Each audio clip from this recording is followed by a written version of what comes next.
Namiss ko pong mag-ulam ng dinengdeng. Kaya naman po, namili ako ng mga gulay. Gulay na ilulutong dinengdeng. At syempre, bumili din ako ng isasahog na isda. Ang dinengdeng ay masarap na gulay, lutong Ilocano. Kaya, samahan niyo ako. Magluto tayo ng masarap na imas nga dinengdeng ti Ilocano.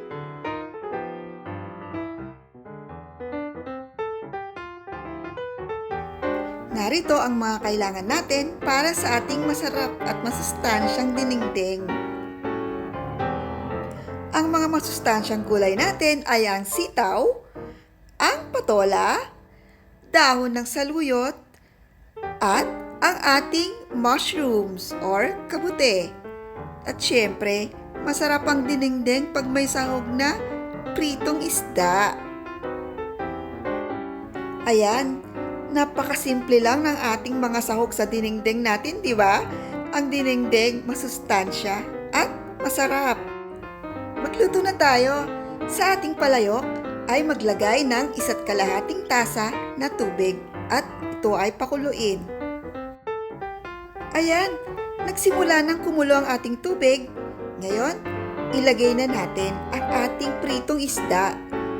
Mauuna nating ilagay ang ating pritong isda para magkaroon na ng lasa ang ating sabaw para sa ating dinengdeng.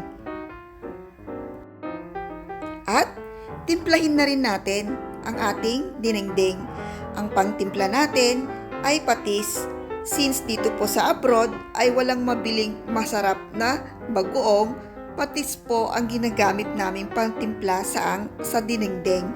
Pero po, pag sa probinsya, napakasarap na bagoong ang pangtimpla ng dinengdeng. Ang isusunod nating ilagay ay ang dahon ng saluyot. Unahin natin ang dahon ng saluyot para mas mauna siyang maluto. Alam niyo po, mas masarap ang saluyot pag medyo na-overcook siya, di ba? Yan ang laging paalala ng aking nanay tuwing tinuturuan niya akong magluto ng dinengdeng. Lalo na pag may saluyot na laging unahin ang dahon ng saluyot pag magluto ng dinengdeng. Kasi daw, mas mahirap maluto ang dahon ng saluyot kaysa sa ibang mga gulay. Kaya, laging pag magluluto ng dinengdeng, laging unahin ilagay ang dahon ng saluyot. Pakuluin natin ito ng mga 2 minuto. Ayan, tignan natin kung luto na ang ating saluyot. At mukhang luto na nga ang ating dahon ng saluyot. Ngayon, ang isusunod natin ay ang ating mga sitaw. Ayan, ang masustansyang sitaw.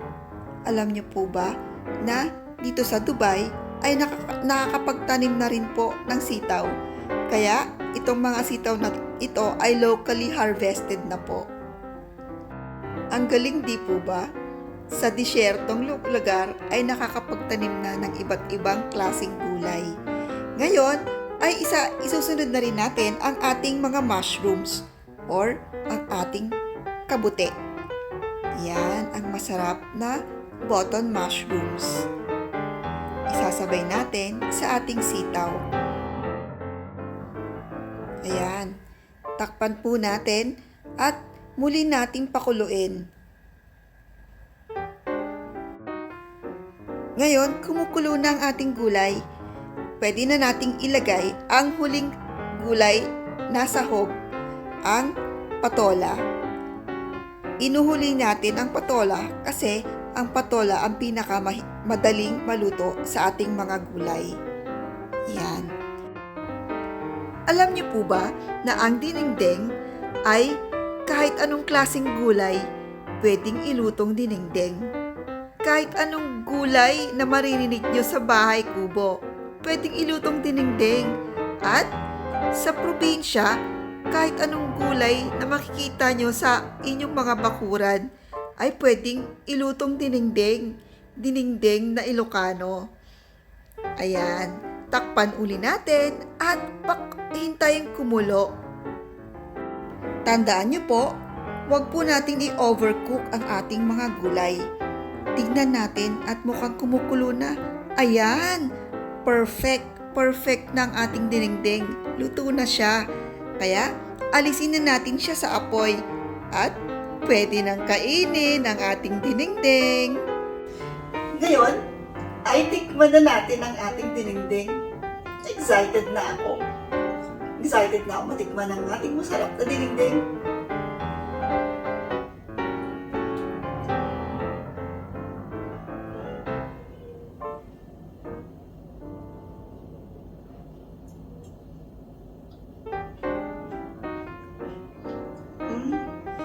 Ang sarap. Ang sarap. Tamang-tama lang yung pagkaluto ng gulay. At yung sabaw, napakasarap. Lasang-lasa yung sabaw ng ating gulay. Siyempre, lasa. Kasi, lagyan natin ng sahog na bangus. Pritong bangus.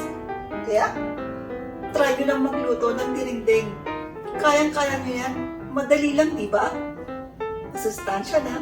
At masarap pa.